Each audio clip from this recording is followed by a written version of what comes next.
लक्षपूर्वक ऐकताना दैनिक प्रतिबिंब 5 ऑगस्ट देवा.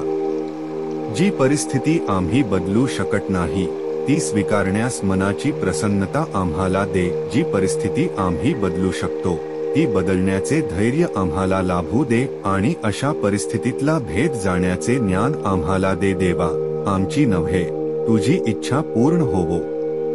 लक्षपूर्वक ऐकताना आम्ही नेमका काय विचार करावयाचा व नेमकी गती काय करावयाची हे सर्व आमचे आम्हीच ठरविण्याचा हक्क आम्ही किती सातत्याने बजावत असतो.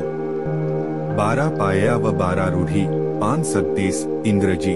ज्यांनी स्वतः कार्यक्रम आचरणात आणला आहे अशांचा सल्ला मानून मी जर कृती केली तर भूतकाळाच्या मर्यादेपासून झपाट्याने वाढ होण्यास मला वाव आहे. काही समस्या कमी कमी होऊन त्यांच्या अस्तित्वाचा अभाव होईल.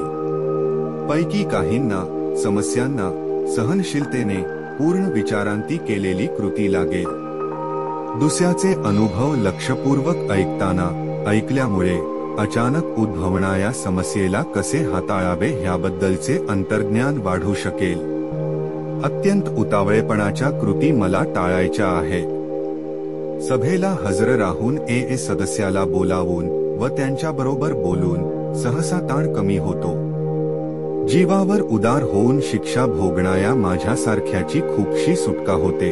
ज्यांच्याबरोबर माझे संबंध आहेत अशा दुसऱ्या मद्यपींबरोबर सभेत समस्या कथन करणे किंवा खाजगीमध्ये मार्गदर्शकाबरोबर बोलल्यामुळे असलेल्या परिस्थितीच्या स्वरूपात बदल झाला हे मला दिसून आले.